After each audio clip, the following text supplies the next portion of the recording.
Hey everyone, welcome back to another video. And today it's Wednesday, so you know what that means. It's time for another interview.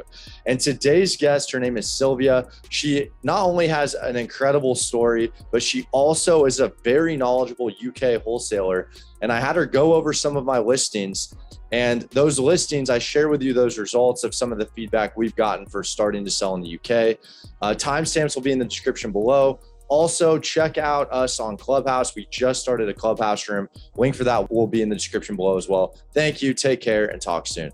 Hey, everyone. Welcome to today's episode. Today, I have a very special guest all the way over in the UK from Italy, Sylvia at Sylvia Tough Humans. She went from starting on Amazon with absolutely nothing, no car, no house, doing this while pregnant, and now has built a six-figure business on Amazon, and she helps others do the same. Really motivating. Sylvia, go ahead. Thank you so much for coming on, and definitely introduce a little bit more about yourself. Hey. Hi, Kris. Thank you so much for having me. Hi, guys. I'm so pumped to be here. I have been following your journey and it's absolutely insane. And I love everything about your energy. And so I'm sure I'm going to love all your subscribers as well, or most of them, not the haters. Okay. Definitely not the haters. You know, those people that dislike, forget about them. Thank you for the intro. It was awesome. So just to say a little bit about myself and my story, basically, I came to the UK almost 8 years ago from Italy with nothing. I literally started over, paid as a waitress for like £5.72, which I believe is about $7 or something. I started from nothing. And then in 2017, while I realized I was literally working my life away with the London, the crazy run for money and career. At that time, I was a stand lead and an area manager for the Chelsea Football Club, for example. So I went from zero to, kind of the American dream in the Londoner version. And I realized, you know what? I've always wanted to sell on Amazon. I have heard about it. I really want to do something. And I never, ever thought as myself as an entrepreneur or a business owner at all. So just to say, you don't have to be born with the entrepreneurial mind. You can build it up. This is what I believe. And then basically I started with eBay in 2017 with £700. And I was able to multiply that so fast while I was working 70 hours a week, every single week. And when that amount of money replaced my salary, I said, bye-bye, I'm burning the boat. I'm just getting the island. And then in 2018, I really started Amazon. And what I was able to achieve, and I'm saying this not because I am different or I'm a genius or anything like that, but just to say to everyone who's listening to your podcast and watching your content that this is really doable. If I did it, you can do it too. I started with, very little budget. I think I put in about £1,000 at the time. And I was in a house share with other 8 people. So I didn't have my own place. I didn't own a car. I literally sold 6 figures in 6 months, traveling by bus with a granny trolley, doing retail arbitrage and selling toys. So at that point, my husband left his job as well, and he jumped in, and we went just all in. I'm a massive action taker. I love Tony Robbins, and UPW that year changed my life. And the way it changed my life is that we all have some kind of, I call it income ceiling. So we were raised with a mindset where this is the amount of money I can make. This is the amount of money I'm going to earn by month. We have a cap. And every time in your life, you have to breach that cap. You have to breach that ceiling. And even now I have another income ceiling. So you fight to keep smashing that ceiling and dreaming bigger and bigger. And you do it by surrounding yourself with amazing, incredible people that are motivating you And today I literally, I've opened my own academy, and I try to, make others, inspire others to, sell on Amazon and get what I've achieved, because what I've achieved is freedom. That's what I achieved. And when you own a business, you may say, I got a really not well paid job with a very bitchy boss. Was me, but at least it's me, So having a business is so challenging, but so rewarding. And there is no other way for me. So yeah, that's a bit of my story. I have so much I talk a lot. I'm there. Italian. No, yeah. I love it. Like just when you talked about the income ceiling, I think we all face that. I'm currently going through breaking one of my own. Like as we got through Amazon, and Amazon's going good, and just have some different income streams. But I'm like, I really want to take this to the next level. And you said before the call, you're like the 5 closest people that you spend your time with. And just using those people to kind of expand my own beliefs and what I'm personally capable of, I think goes a long way. So I think that's amazing that you touch on that. And just for anyone listening, just it's for me personally, it's just like knowing what's acceptable. Like, what is this? Like, this is not acceptable anymore for whatever reason that may be. Oh my God. Yes. And so I wanted to go back from what you first said when you okay, so you mentioned how you heard on Amazon, and then you mentioned how you got started, but I feel like there's this gap for people, because I talk to people all the time from home, and they hit me up like, oh, I've heard on Amazon, how do I get started? So they've heard of it, but then they never do, they never get to that part where maybe they're watching like the how-to videos. So for you, you mentioned that you're a massive action taker, and I think we both share that in common. What did that look like for you from hearing about it, it's in your head, to I'm sending in my first product? Can you kind of bridge that gap for us? Yeah, absolutely. That's an incredible question, Kris. So I truly believe that some people are way too perfectionist. That was my biggest strength and my biggest weakness. When you're perfectionist, many times is an excuse you give to yourself to not take action, to play it safe. That's what I found. When you really feel something, you feel like you should start this Amazon thing, you need to take in the first step. So now, am I telling you to go to your bank, take all your cash, get it out, leave your job from day zero, and go all in that way without having any clue? No, absolutely not. And that's what I find with my clients. I wish I had someone telling me, Sylvia, why are you doing that? If you do that, you're gonna lose so much money. What are you doing? The way I coach my clients is through not information. Everybody has access to information, free information. So many YouTube videos, so much free content.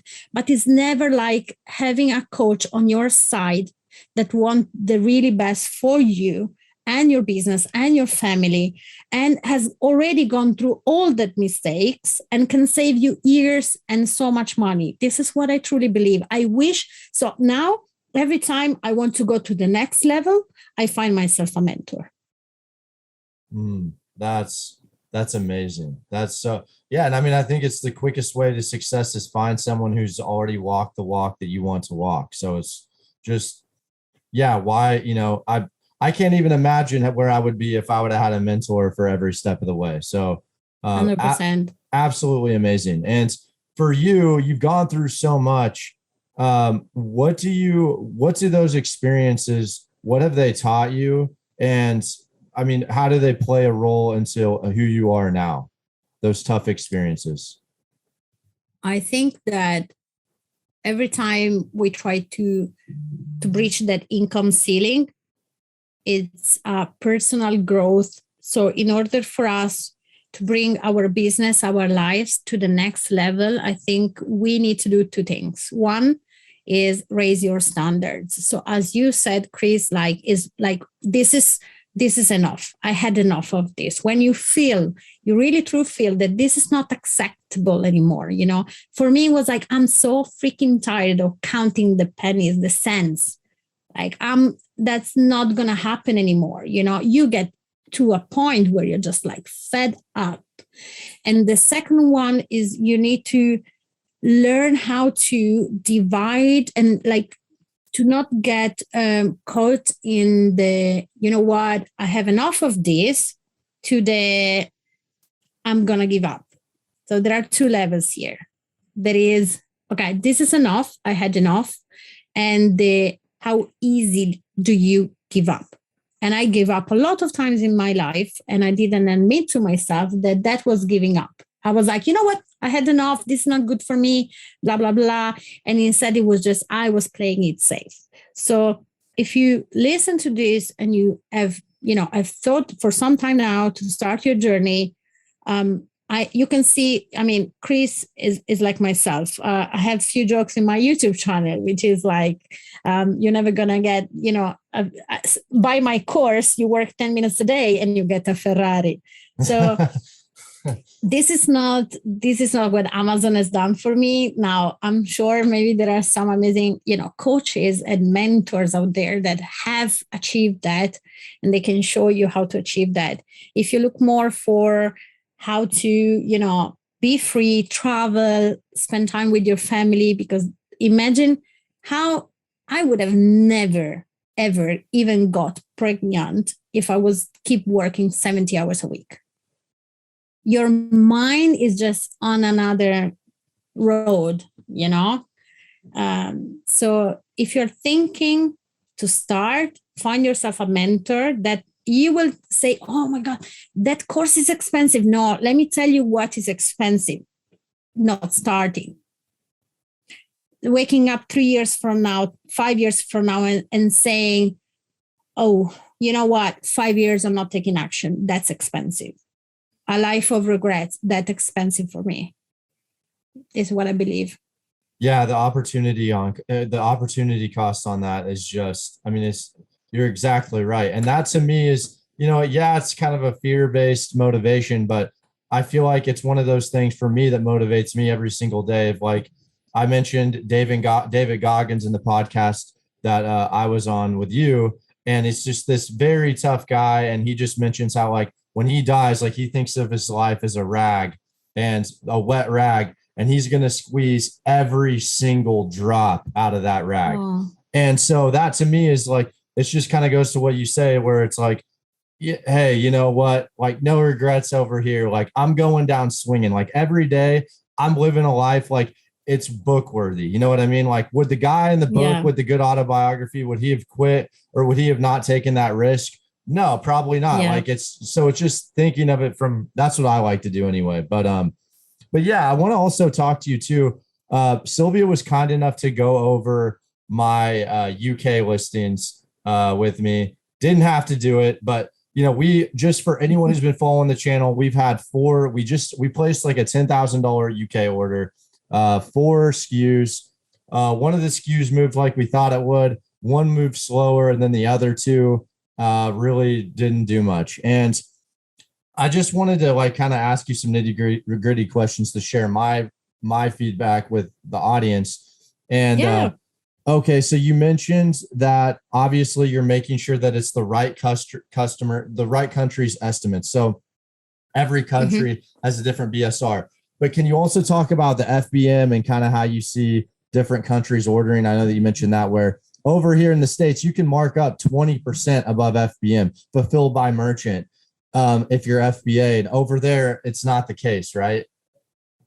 Yeah, it's very different. What we found, and probably I've noticed it as an Italian in London, so I could immediately sense a huge difference between how Italians buy, how British buy, and how Americans buy, right? Like, some of my clients are overseas. it's completely different. So Italians, before placing an order online, they are really playing it safe and careful. We really want to see the value. We evaluate a lot and stuff. And we spend on some things more than on others. In the UK, they're much more about speed than in Italy, but less than in America. So yes, a lot of people has Prime, 100%. It's getting more and more after the pandemic because the consumer behavior has massively changed. But is it like in America? No. So there is not still that need of huge speed compared like how is in America. So there is not still the need of I want it and I want it in 10 minutes time. And in Italy is even less, is lower, Mediterranean, Spain. So it really depends in which marketplace you want to expand in Europe. But Germany and UK first are the best ones in terms of more like behavior, like consumer behavior. What I wanted to recommend is that when you come from USA and you think about selling in UK or in Germany, you need to put in consideration the fact that, for example, we were talking about some of your products that are 4,000 in BSR, in selling rank. 4,000 for most of the categories, basically every category in UK, it's a really good sales rank.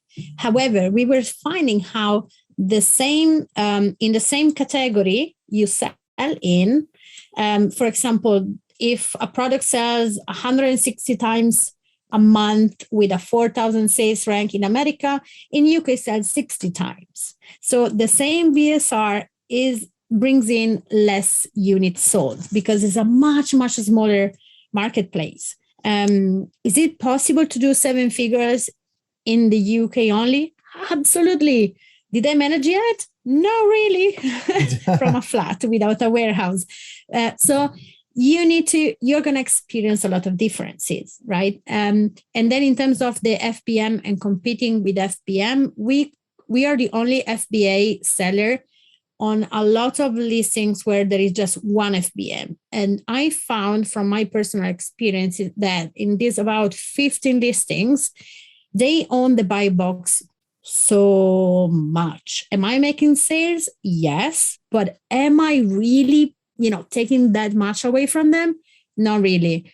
And there is about 50p of difference between us and them. And of course, I pay much more FBA fees than them.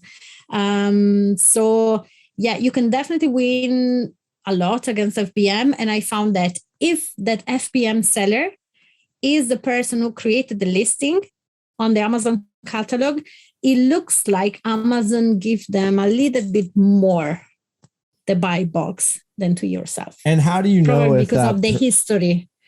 Yeah, no, that makes sense. You're exactly right. Like, why would we?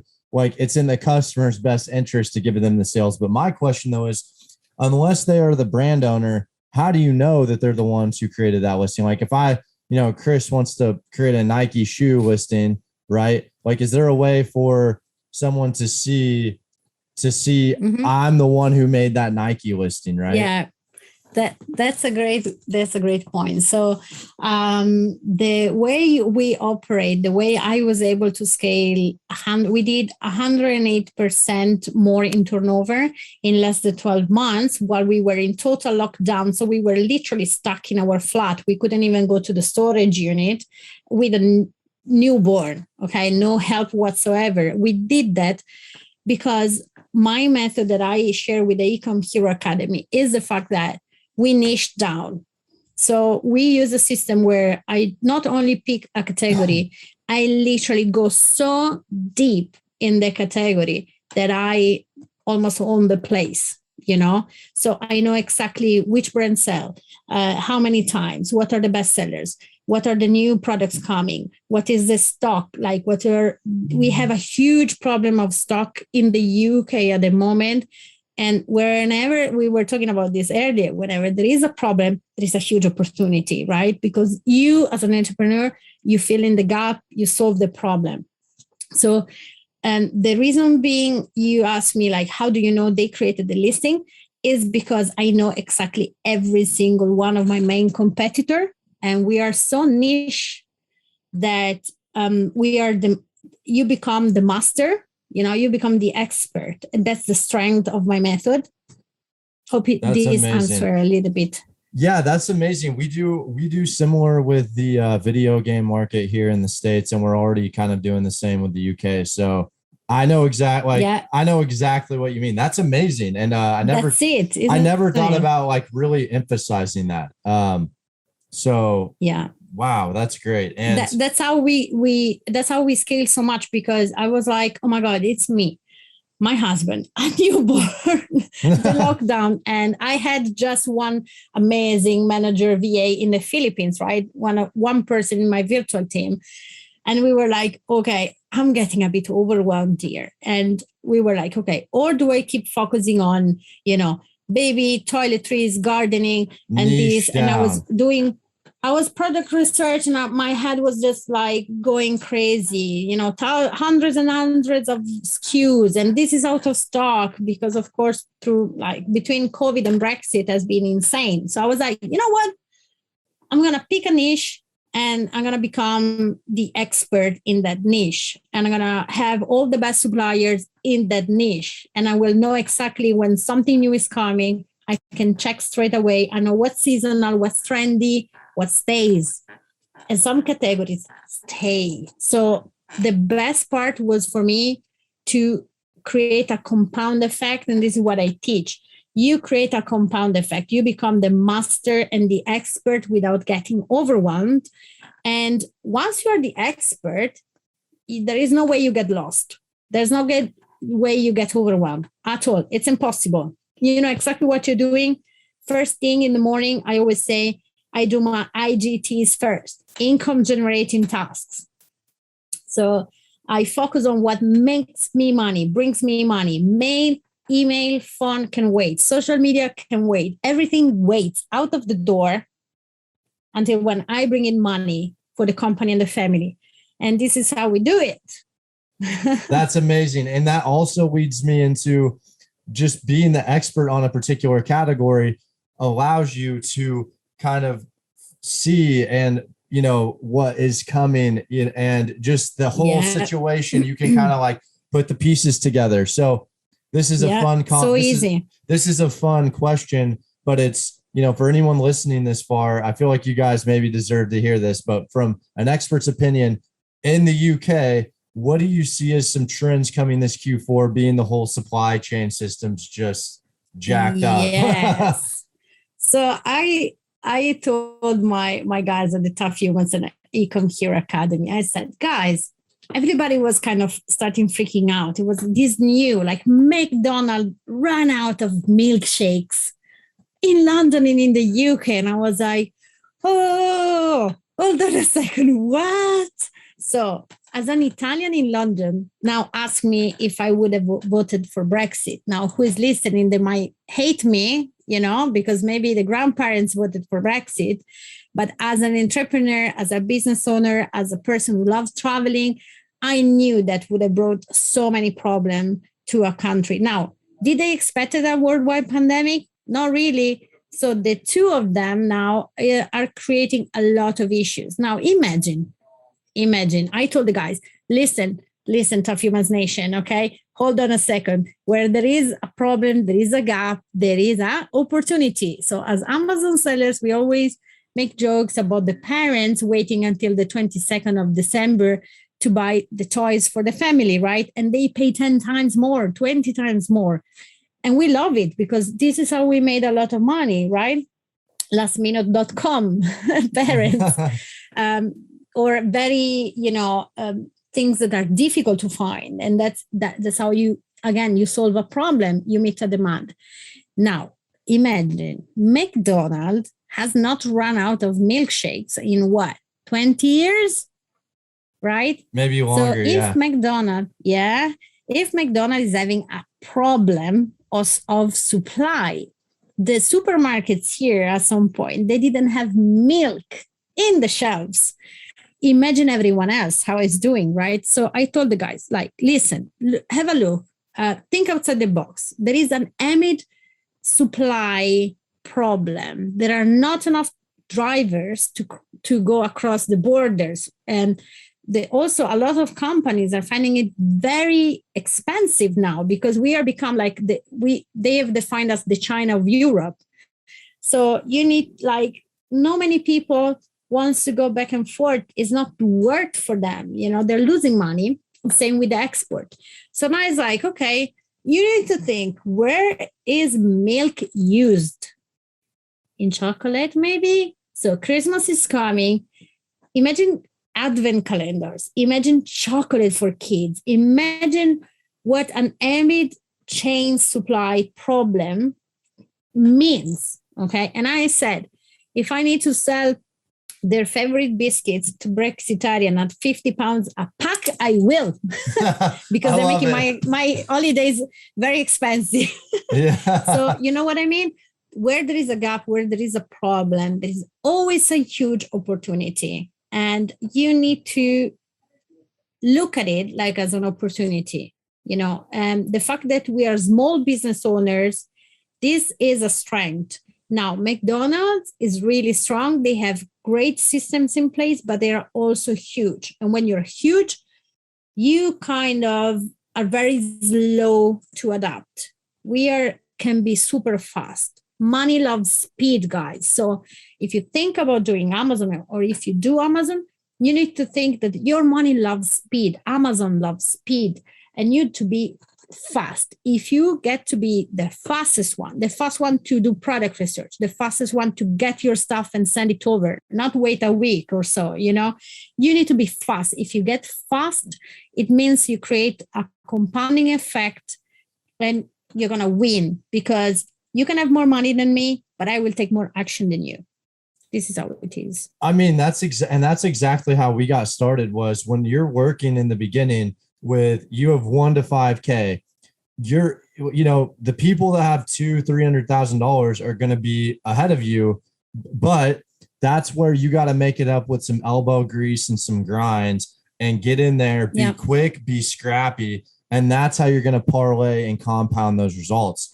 And so I could not have said that any better. Yeah. Speed is king, and speed is money. So, like, we have this, like, really quick to add on to that story. We have this product that we're shipping in, we know is discontinued, and we could have sent it in by pallets, right? And we could have saved maybe $2 a unit on shipping, but because now everyone is out of stock, it's now selling for $20 higher, just because we took that $2 hit per unit. We spent an extra $500, and now we're making an extra $20 a unit. So, like, I don't know, just recognize that ROI. So I love that you said that. Yeah. Fantastic. Yeah.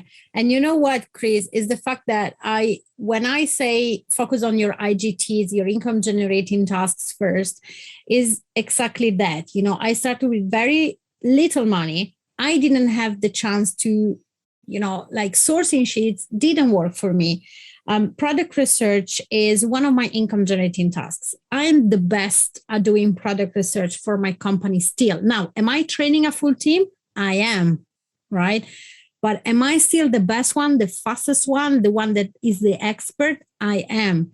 So I'm not going to give away that power, because I love speed. I had to multiply my money as fast as possible. So what I share with my clients is, we only look for products that are 20,000 in sales rank and less, because I want the money you invest with me to be back in your pockets as soon as possible. We don't want products that will sit there for months. I want the products to hit the warehouse and sell out. I don't have time to wait. My money, it's, cash flow with Amazon is always tight.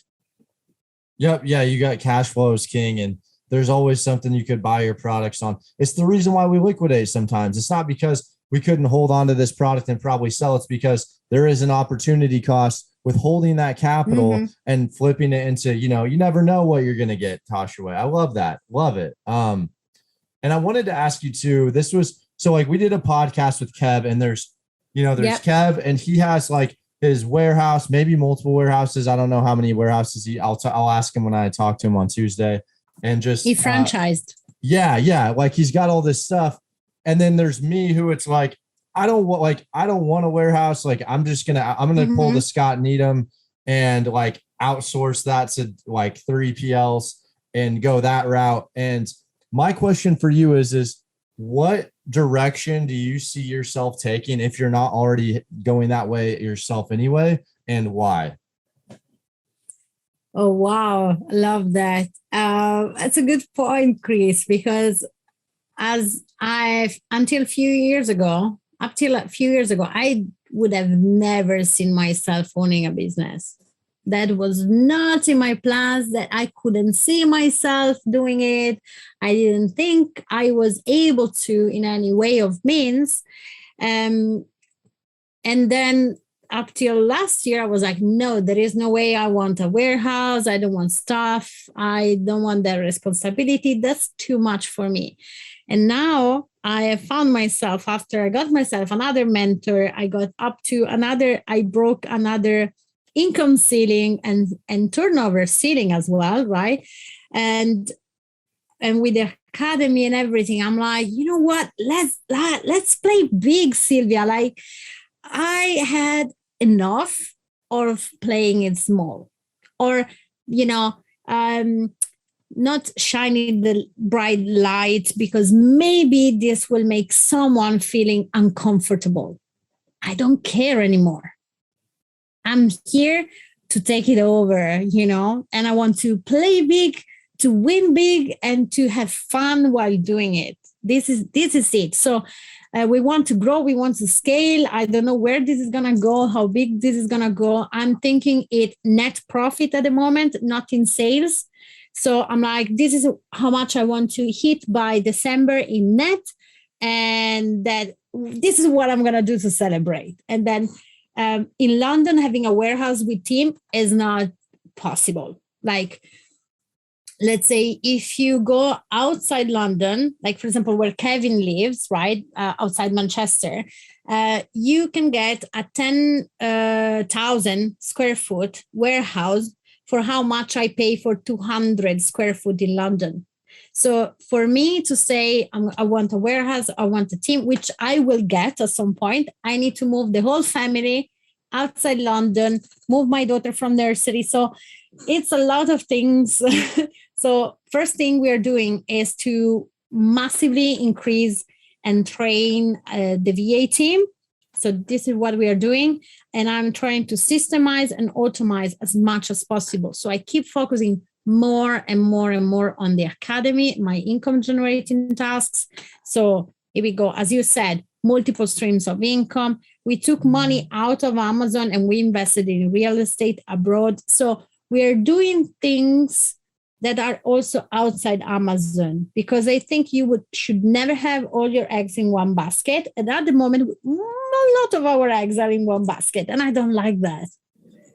I've been there. I mean, that was me in 2019. We had the biggest Q4 ever, and then I take that back. Our two biggest accounts got suspended, and so we had like $180,000 just literally poured like my life savings into Amazon, just tied up, and it was fine. Like we managed to get it back and stuff, but it doesn't matter. It doesn't matter. It's still, that was, I wish I could have told that to my past self, where it was like, hey, don't put all your eggs in one basket. So that's awesome that you're doing that. And same for anyone that is also selling on Amazon. Don't go too big. So diversify. Yeah, and don't believe everything you see.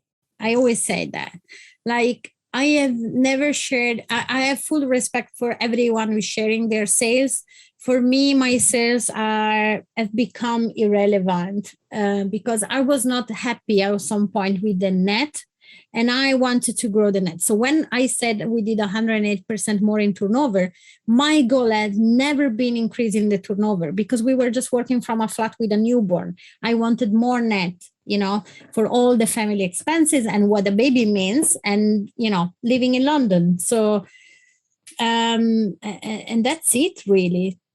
Yeah, you're right. Like, then that's all that matters. I mean, it's like, I don't care if I'm doing 100K a month or 300. If I'm making more doing 100, then whatever. So I want to go ahead and ask, where can people follow you and find you, Sylvia?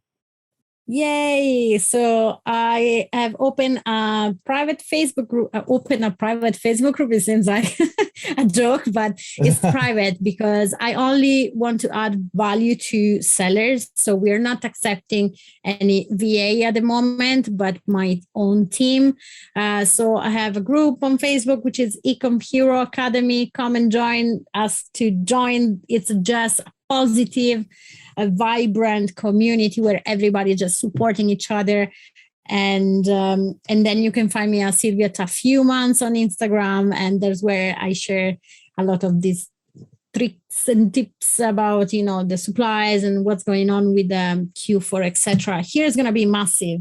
I think it's gonna be massive, Kris, with all these problems that the borders are creating in manufacturing. People's going to run out of everything: boxes, shred paper, everything, baskets, everything, chocolate probably. So yeah, we are trying to use as much cash as possible as the wisest way possible. Then we make mistakes, right, in business. So you will never get it 100%. But this is how we do it. So come and join me. I'd love to have you in the Facebook groups where you can ask all your questions. We're always there for you. I love it. And those will all be in the link in the description below. Sylvia, thank you so much for coming on. It was awesome talking with you again, and definitely talk soon. Kris, thank you so much. I hope, let us know, guys, if this added value to you.